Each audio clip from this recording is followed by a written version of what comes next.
I wanted to take a minute and talk about a verse that is quite often misquoted. And not only is it misquoted, but it is used in a way that misinterprets it.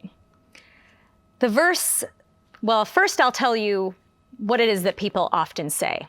And what they say is, God will never put you through more than what you can bear. And the verse that I believe that people typically are referring to when they say that is in 1 Corinthians, and it's in chapter 10. But the verse actually says this. It says, "No temptation has overtaken you except what is common to mankind. And God is faithful. He will not let you be tempted beyond what you can bear. But when you are tempted, He will also provide a way out so that you can endure it." Now, what's important to realize here is that what is being talked about in these, actually it's all of that is one verse.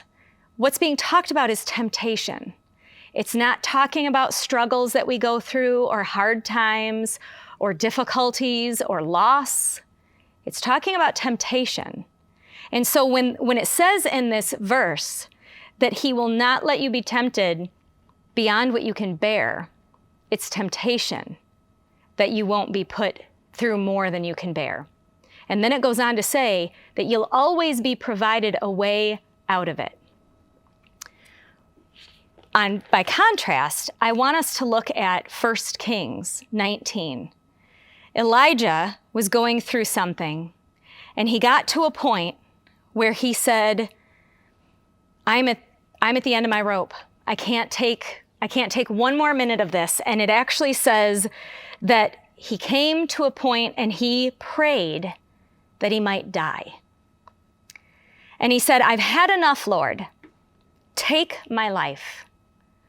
I'm no better than my ancestors." And he laid down under a bush and he fell asleep. This is a moment in Elijah's life where he could bear no more.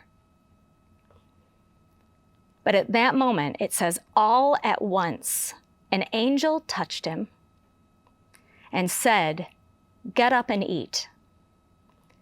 He looked around, and there by his head was some bread baked over hot coals and a jar of water, and he ate and he drank and he laid down again.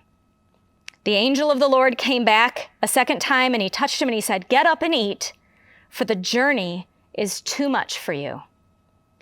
After he ate and he drank, he got up and he had a 40-day journey. So realize that here we have a story that Elijah was at the end of his rope. He'd gone through more than he could bear.